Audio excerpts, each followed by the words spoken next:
This is Tfue. For those who don't know, Tfue is an esports player for the organization FaZe.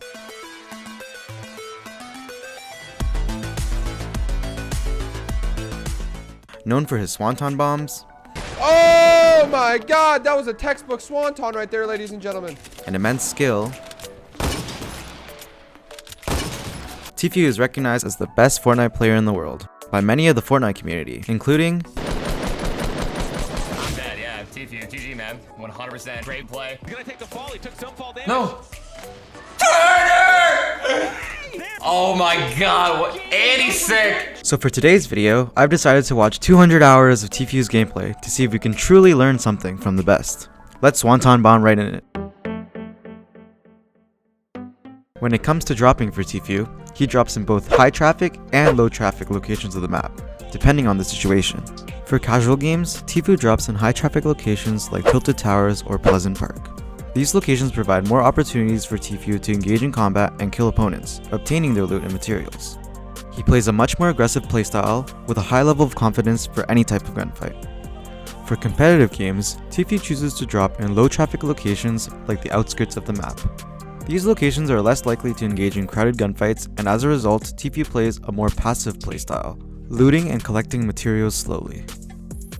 Two of Tfue's favorite low traffic locations on the map are Westworld and Frosty Flights. However, Tfue has mentioned that he no longer drops at these locations because they have become too saturated with many players and stream snipers. Wait, so why originally did you guys move away from Westworld? Is there anything you can do, or are you just like, oh, Saturated player base. When we started to land there, it was chill. And now, yeah, it was nice. you know, Now a few you tournaments win one later, tournament. the shit is just like ridiculous. Even in pubs, dude. For landing, Tfue chooses to land in places where there are clear signs of visible loot. For example, he will land on top of buildings or go through the front door of houses. Tfue rarely has to pickaxe through a building to reach loot, and is confident enough to challenge opponents for loot. Because he can win a fight with any weapon, his only concern is to get a weapon in the fastest time. Here's what we can learn from Tfue. Drop in high traffic locations to engage in combat more often. Land where there are clear signs of visible loot. Your main concern when landing is to pick up any type of weapon. Minimize obstacles to pickaxe through to reach loot faster. For looting, Tfue opts to not spend his time looting chests and takes his opponent's loot instead. Tfue often picks up any first weapon he can find and immediately goes for kills. The reason for this is because Tfue has strong confidence in his ability to kill a squad, rather than go searching for loot. He lets his opponents do the looting for him and goes directly for the opponents instead. Tfue believes that opponents have plenty of valuable loot and materials that are readily available to him through a fight. You'll never see him looting, but rather picking up his killed opponent's loot instead.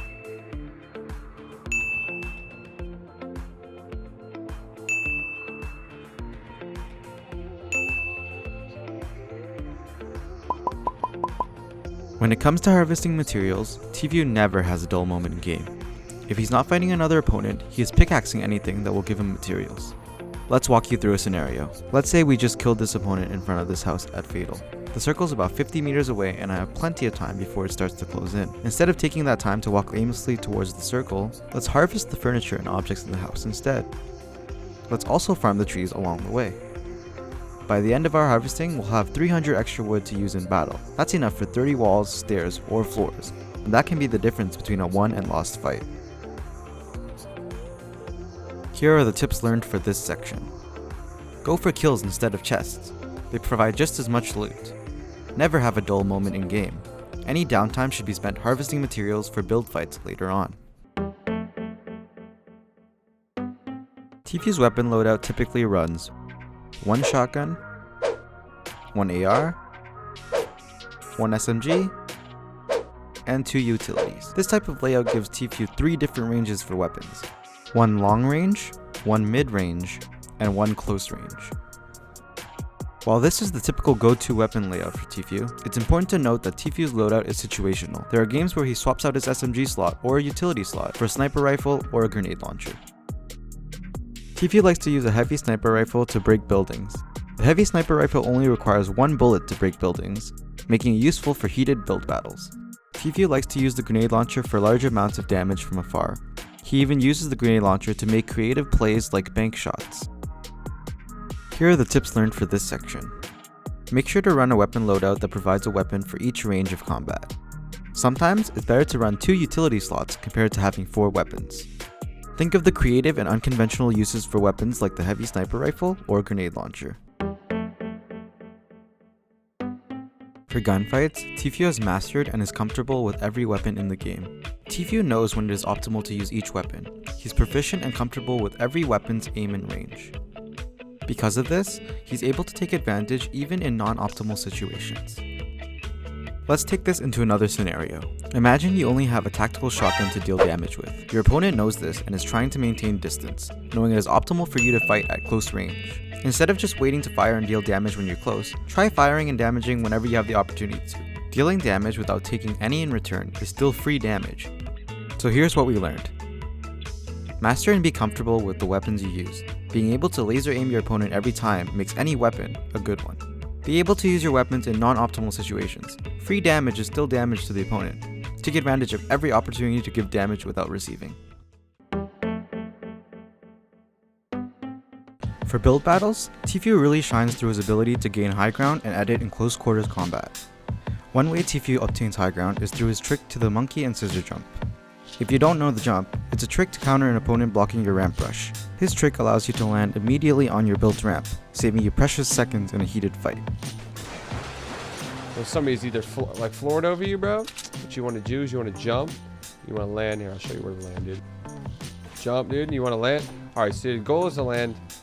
All right. You see all these bricks, dude. Let's see. 1, 2, 3, 4, 5, 6, 7 bricks. You want to land on like the back side, right about here. If you land right where I'm standing, then you're good. Right about there. Boom. If you land right here and you place a ramp, you're gonna land on the ramp. That's faster. That's faster than if you just jump out, land right here, and then jump on the ramp. That's some noob. That's some noob shit, dude. Here's a better look at the trick in game.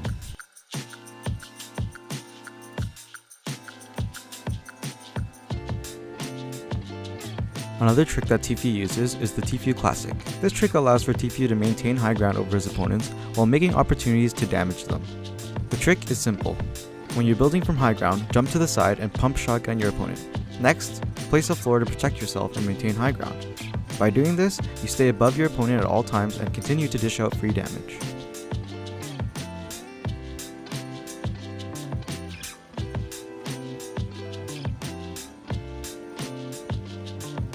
In many games, Tfue turtles and places himself in boxes to protect himself from opponents. He makes every single component of his box possible to edit. This allows for his editing skills to shine when it comes to fighting multiple opponents trying to enter. He's mastered every possible edit with a wall, set of stairs, floor, and roof to know when to use each edit. In a typical fight, you will see Tfue switch between multiple re-edits so that he can keep his component confused and on their feet. As a result, he easily kills his opponent and receives no damage in return to save health for later fights.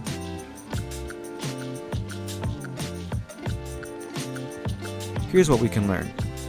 Always try to maintain high ground to have an advantage over your opponents. Use the Tfue Monkey and Scissor Jump and Tfue Classic to maintain high ground and protect yourself.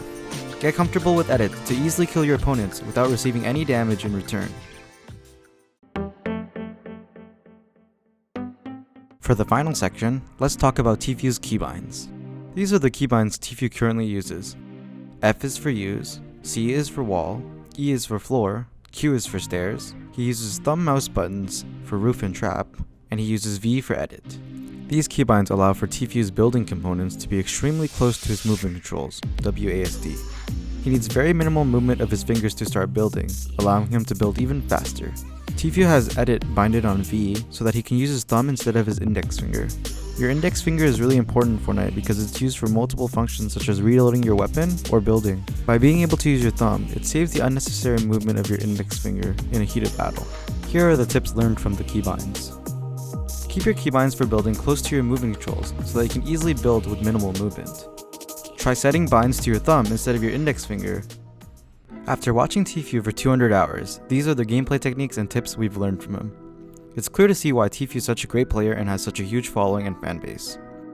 Hopefully after watching this video, you can start learning how to become a better player in Fortnite, just like Tfue. Feel free to leave us a comment on who you want us to watch next. That's it for the video. Bye guys!